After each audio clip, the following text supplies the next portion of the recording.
Salut, et dans cette vidéo, je vais répondre à la question de l'abonné Scène Vidéo.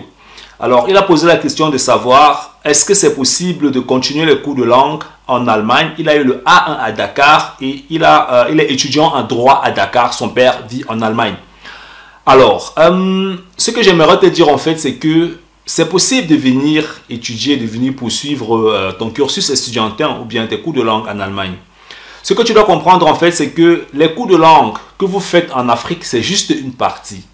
En Afrique, vous faites une partie de cours de langue et l'autre partie de cours de langue, vous faites en Allemagne. Notamment les cours de langue qui vous permettent d'obtenir ce qu'on appelle le DSA, le test DAF pour entrer à l'université. Donc, une première partie de cours de langue se fait en Afrique et la deuxième partie de cours de langue se fait en Allemagne.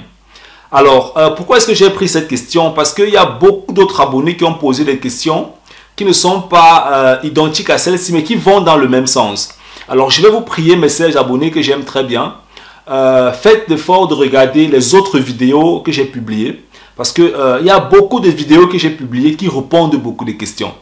Il y a plusieurs catégories de personnes qui viennent en Allemagne. La première catégorie, c'est ceux-là qui ont eu le bac et qui veulent directement venir. Ils ont le bac, ils font les cours de langue et puis ils veulent venir en Allemagne. La deuxième catégorie, je dirais, ce sont ceux-là qui ont eu le bac et puis maintenant qui ont étudié peut-être licence, master et qui veulent venir en Allemagne. Ok? Et chacune de ces catégories peut, comment dire ça?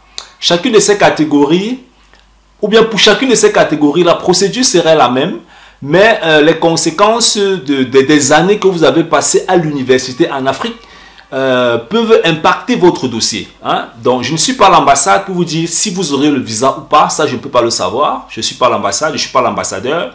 Et ce n'est pas moi qui délivre les visas en Allemagne. Ça, je ne peux pas le savoir. Donc, si je vous dis dans une vidéo que vous aurez le visa, c'est que je suis en train de vous mentir.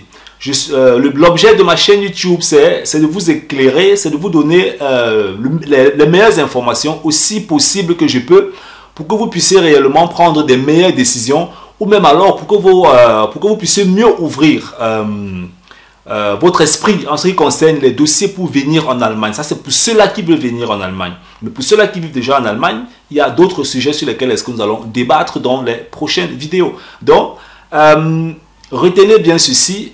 Tout le monde peut venir en Allemagne. Il y a des conditions et des critères.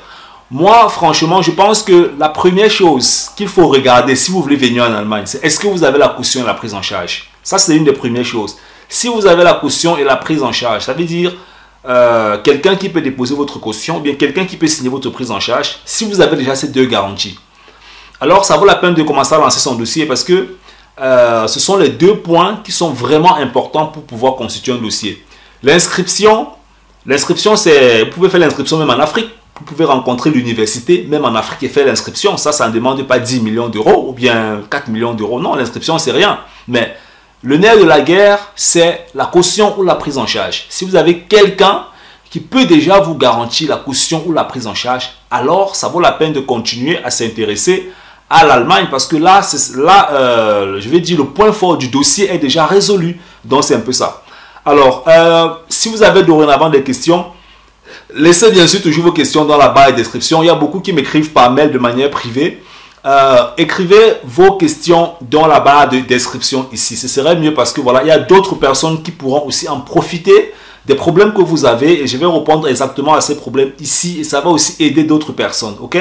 Les mails privés, vraiment, c'est pour ceux-là qui ont besoin aussi voilà, de conseils spécifiques et qui ont besoin d'accompagnement, qui n'ont personne en Allemagne. Et comme je le dis toujours, c'est pour ceux-là qui n'ont personne en Allemagne et qui ont besoin d'accompagnement. Pour ceux-là qui ont vraiment des gens en Allemagne, qui ont des gens dans ce pays, allez vers vos cousins, allez vers vos neveux. Ceux-là peuvent aussi vous aider à avancer avec vos dossiers. Alors, on est ensemble, on se prend dans la prochaine vidéo. Si tu es nouveau, tu t'abonnes, tu actives la cloche, tu es le focus. Bye bye.